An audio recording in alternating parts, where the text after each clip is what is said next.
मान के चलो तो ये अक्टूबर नवंबर मतलब आज का जो समय मतलब अब से पूरे 1 साल का समय है पंचायत चुनाव। पेपर कटिंग हमारे बीच में आती है कि पंचायत चुनाव होंगे 6 महीने बाद, मतलब जो तिथि थी अभी मार्च से अप्रैल तक की वो अभी 6 महीने और बढ़ जाएगी। ऐसे में बहुत सारे लोग ये हैं क्योंकि 6 महीना समय से पहले लोग तैयारी करना शुरू कर देते हैं। अब जब यहाँ पे 6 महीने और टलने की बात की संभावना व्यक्त की जा रही है तो पूरा समय 1 साल, और 1 साल पहले से किसी को तैयारी करना मतलब एक बड़ी बात हो जाती है। वो चाहे पक्ष का हो विपक्ष का हो, वो चाहे कैसा भी जनप्रतिनिधि हो, नया हो पुराना हो, सबके लिए ये चीज़ें प्रॉब्लम्स खड़ी हो जाती हैं क्योंकि चुनाव का डेट जो है वो महत्वपूर्ण है। तो देखिए हम लोग पूरी डिटेल बात करेंगे कब तक संभावित है और क्या ये पेपर्स कटिंग और न्यूज क्या कहती है, इसका बेस क्या है, आधार क्या है। ठीक है, तो सबसे बड़ी बात यहाँ पे है, हम लोग यहाँ पे देख सकते हैं ये जो पहली न्यूज है, ये पहली न्यूज है। ये पेपर कटिंग आपको ये बताती है चुनाव 2026 में जो होने थे वो 6 माह टलने की बात है। क्यों? विभागीय सूत्रों का कहना है कि आयोग को जिलों में जाकर अपनी रिपोर्ट तैयार करनी होती है। अगर आयोग ने इस काम के लिए आमतौर पर लगने वाले 6 माह का समय लिया तो चुनाव में देरी की आशंका से इनकार नहीं किया जा सकता। हालांकि पंचायती विभाग ने एक अधिकारी ने नाम न प्रकाशित करने के आग्रह के साथ बताया कि समर्पित आयोग का प्रस्ताव शासन को भेज दिया गया है, अंतिम निर्णय वही से होना है। ठीक है, ये एक बात नोट रखिएगा। दूसरी बात ये है, दूसरा जो पेपर कटिंग है वो हमारे बीच में यहाँ पे आता है। पिछड़ा वर्ग के आरक्षण संबंधी संस्तुति के लिए समर्पित आयोग का गठन नहीं होने से निर्धारित समय पर चुनाव न होने का आसार दिख रहे हैं।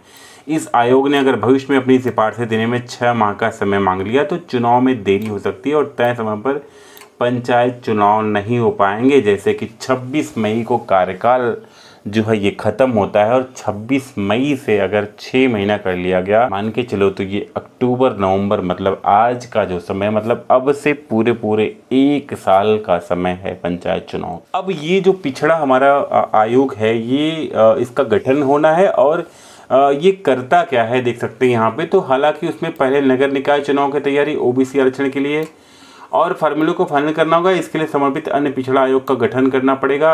आयोग प्रदेश के अन्य पिछड़ा वर्ग की आर्थिक शैक्षिक स्थिति साथ साथ राजनीतिक पर अपना रिपोर्ट सरकार को देगी, जिसमें बताया जाएगा कि उनका वास्तव में आरक्षण की ज़रूरत है।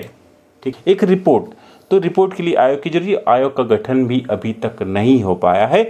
लेकिन एक बड़ा मुद्दा यहाँ पे आता है कि चुनाव आयोग क्या इस तरह से शांत बैठेगी, क्या पंचायती राज डिपार्टमेंट इस तरह से चीज़ों को लेकर शांत बैठेगा? क्योंकि जिस तरह से आप देख पा रहे हैं कि पिछले हमारे चीज़ों में कि मतपत्र के लिए, मतपेटिका के लिए तमाम टेंडर हो चुके हैं, बीएलओ लगाए गए हैं चुनाव के लिए, वोटर लिस्ट मेंटेन करने के लिए तमाम चीज़ों की कार्रवाई शुरू हो गई। तो सरकार कहीं न कहीं इस चीज़ के लिए भी वो निश्चित एक समय सीमा, एक चार्टर बना करके इस चीज़ को फॉलोअप करेगा।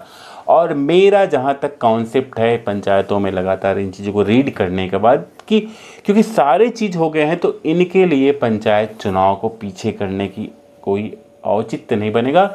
ये भी चीज़ें ससमय कर ली जाएंगी। समय बढ़ घट सकने की बात जो है वो 1 महीने समय आगे पीछे हो सकता है। डेफिनेटली मेरा जो कहने का मतलब है ये आप श्योर समझिए, क्योंकि जो समय है वो बेसिकली 1 महीने ही आगे पीछे का मतलब आगे बढ़ सकता है, उसके बाद नहीं बढ़ेगा।